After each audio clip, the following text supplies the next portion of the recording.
What's up, guys, and welcome back to Not So Bible Scholar. Today we are starting a new series, and I'm really excited to get started. I've kind of worked on this series over the last few years, and it was actually kind of born out of really personal experience. But we're gonna call the series "Speaking Christianese." And the reason why I say that, a little background story about myself, actually. I think I've explained in the past episodes that I grew up in a very fundamentalist Protestant church. And I mean to the point, King James Bible only. That is the Word of God. Is the King James Bible. It's the only Bible that we use. And here in the Midwest of the United States. And as I got older, I started asking a bunch of questions, and I went through sort of what a lot of people call a deconstructing process, which is kind of, I wipe away everything that I was taught within the church, and I tried to build from the bottom up, using, my own studies, research, that sort of thing. I just wanted to think for myself. And so this study was really born out of that, and I went to what is called a camp meeting one time.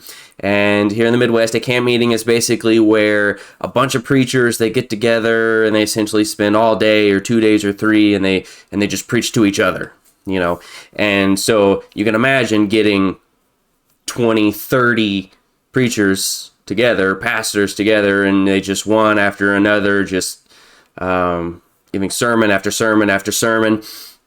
And I remember sitting in this camp meeting one time, and I was still fairly young, and I kept hearing the same words over and over and over again as these men were praying and they were preaching. And then I kind of thought to myself at one point, I was kind of like, I really don't have any idea what these words actually mean. And I'm not 100% sure how many people in this room actually know what they mean. And if they're really honest with themselves, I tried to be honest with myself. I had no idea. I was just nodding my head, saying amen, clapping my hands, doing whatever, just agreeing. And deep down, I really just had no idea what they were saying. And it just happened over and over and over again, the same words. It's probably the same handful, half a dozen to a dozen words that they just kept using in different contexts. And so what did I do? I just did what I always do, and I just go hunting, and I started with one word and went to the next one and went to the next one and took notes and notes, and this kind of just kept going over the course of a few years. And so that's where this series was actually born out of, is Speaking Christianese, just trying to understand what the key words are that you see come up in church pretty frequently. And just trying to flesh out that meaning, and maybe try to make it really helped me to understand just scripture better, honestly. And I can take what I've learned, and when I'm reading my Bible on a daily basis, it really helps me to kind of almost put pictures in my head to the words, and kind of follow along with what the authors of the Bible are actually saying. So, but before we really get started on this series, there needs to be a couple of preliminary things that we need to go over. It's kind of an interesting question, or a couple of questions here. The first question, and I actually asked myself this a long time ago, and obviously we got Google, so we can just Google it. And so you'll see this website, it's Merriam-Webster's Dictionary, up on the screen. And so I asked the question, how does a word actually get into the Bible? Who in the world makes them up? All right, so quick Google, Merriam-Webster's Dictionary. So how does a word get into the dictionary? I think I said Bible earlier. I really meant dictionary, I promise. How does a word get into the dictionary? And it says, a word gets into a dictionary when it is used by many people who all agree that it means the same thing. If your toddler nephew invented a great word that the English language simply can't do without, don't write to us to recommend that it be added to the dictionary. Use it. First, you drop the word into your conversation and writing, then others pick it up. The more its use spreads, the more likely it will be noticed by dictionary editors or lexicographers. If your nephew's word is one that English speakers decide we need, it has a good chance of getting into the dictionary.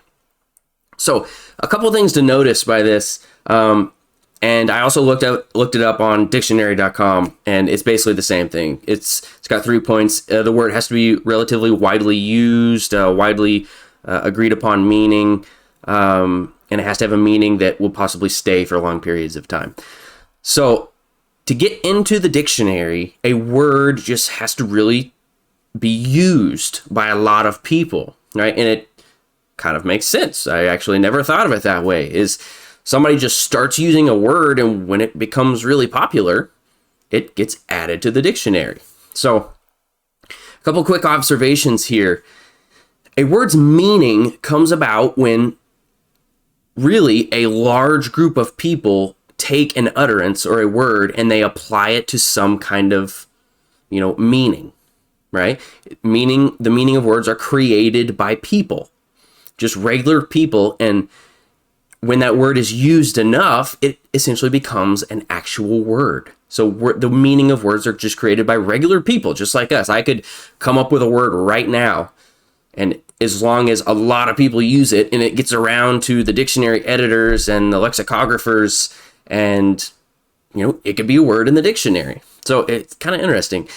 But a second observation that's extremely important for this series is, if words are basically formed by their use by people, as culture changes and new generations are born, and those generations act and speak differently than previous generations, that means that there is a chance that words can actually evolve, or words can actually change meaning, right? And that makes a big difference when we think about the Bible, because the Bible is a couple thousand years old, right? Or more than a couple thousand years old, especially in the Hebrew Bible. So it's really important. And if you have kids, you completely understand this. I have a 10-year-old son who will come home and just use random words to basically mean cool or awesome. And he actually came home one day. So I'm 30. I'm not that old. I have not been removed from high school days for that long.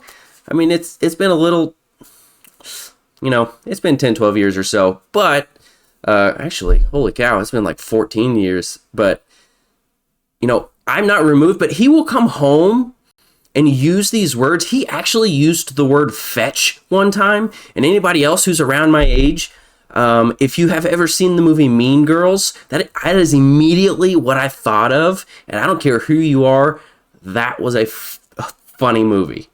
I actually liked that movie.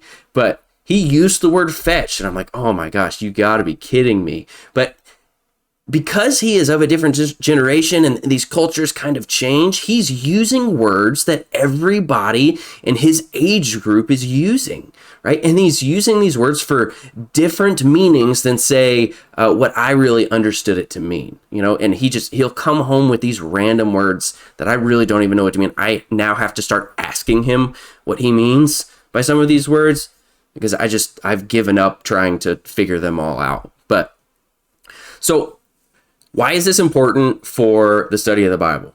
Well, the Bible is actually not originally written in English. Most people should know this. We have Greek, Hebrew, and some Aramaic. And so there is a translation process that has to happen to get the Bible to English. To have the English Bibles that we have, there is a translation process. And what I mean by translation is that it is a group of people that sit down and try to decide what English words really fit in best with the Greek, the Hebrew, or the Aramaic words, right? It is people who are fallible trying to say, okay, what is the best rendering of this phrase or this word in English? And, that's what we're going to put in these English Bibles. So there's a translation process that has to happen. And second thing, because words can evolve over time, right? those words, when they are written down on paper, are kind of bound within that time that they were written, right? I hope that makes sense. So we have to ask ourselves, what this word would have meant when this was written. This is pretty easy to do with, say, a letter that I get from somebody who lives in this modern age, because they're making the assumption that I understand what all of these words mean when you put them together, right? But there's a translation process that has to happen. Let's say we'll talk about the New Testament, from Greek to English. So we have to ask the question, is this English word that is here in front of me that I'm reading, is that underlying Greek word, is it used in the same way now as it was back when, say, Paul was using that word? So I mentioned earlier, the Bible was written a couple thousand years ago, or really put together a couple thousand years ago, and it was in a foreign language. So we need to understand how Paul or the biblical authors would have understood a lot of these words 2,000 years ago, which is a lot harder than it seems. It's not quite as easy as just going to a dictionary. You see the word, faith in your English Bible, and you go to an English dictionary and you look up the word faith, and there's a chance that you might be using it in a way that Paul would not have used that word 2,000 years ago, right? So we have to be very, very careful. So if you think about it, that's the reason why there are so many what we call Bible dictionaries. It's because somebody is trying to basically pull the meaning from the time that the biblical authors were using the words, right? If this didn't matter, we could just use our English dictionary, but we can't. We can't do that because those words are now kind of bound. When they are written down, they are bound within that time that the biblical authors are using them, or the phrases. And so the translators do a lot of this work for us, because they are constantly thinking about, okay, like I mentioned earlier, what is the best English rendering for this Greek word or phrase? And they are very, very good, all right? But even they will tell you that unless you understand and can read and comprehend Greek, Hebrew, or Aramaic, you're not going to get the full picture, right? The translators will tell you that. And if you really want to dig in deep, there's a man by the name of Robert Alter. He has a book, The Art of Translation, and it's a shorter book. I think it's like 150 pages, but it is an extremely good book to try to understand how that translation process works. And it's really enlightening to think about, especially when you come back to read your English Bible, just how much work was put in to translating that into English. But I'm just going to give you kind of a quick classic example here, and a little disclaimer. This word tends to be really controversial in today's culture. So, but I think it's the best example. So I'm just going to go ahead and say it. If it offends you, I apologize.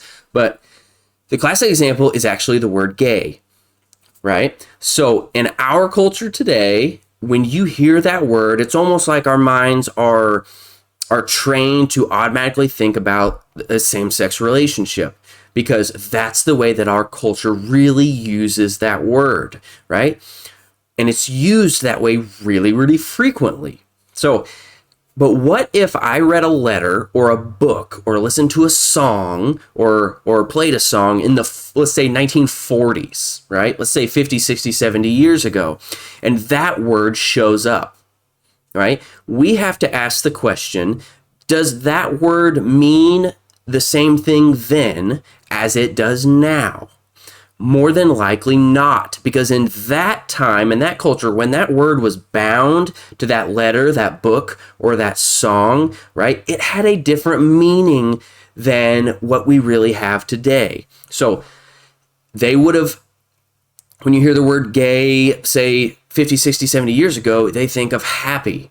they think of excited, cheerful, and that is not the same way that we use it today. So when we read those letters, we have to ask the question, did that actually mean what it means today? You'll come to find that it actually doesn't. So take that logic and apply it to, say, Paul's letters within the New Testament, right? It's these English words that are on this page when I say read the book of Romans. When I look at this English word, does it mean the same thing now as it did 2,000 years ago when Paul was writing this letter? Right? We need to be very, very careful whenever we do this, because we don't want to kind of put our own assumptions or our presuppositions onto the text. We want to let the text speak to us. And when we read something in English, our minds are automatically going to go to a modern English definition of that English word, which we should not do, because that word may have different connotations then than it does now. So I'm not a translator. I am currently trying to teach myself Greek. It is extremely hard. So there's a possibility I will get some of this wrong, but I'm going to consult people that I think know what they're talking about. So, and it's really, really enlightening to listen to some of these people talk, because there is a ton of work that goes into this. It is unreal. But so that was just kind of an introduction. The first word we are going to actually look at is the word faith, which is a big word within the church. You hear it all the time. It's written in English all over the New Testament. So we're going to look at, say, how Paul would have understood that word, and then even maybe how the Hebrew Bible would have understood that word. Because another really interesting thing to think about is the Hebrew Bible would have been written a few hundred years before the New Testament. There's a possibility that words in the Hebrew Bible, those meanings evolved and changed over time until they got to the New Testament. So they may have been used differently within, say, Paul's time than they were in, say, the time that Exodus or Deuteronomy or Leviticus or something like that was written, or even the prophets. So it's really interesting. I'm really looking forward to getting started. So I will see you guys at the next video.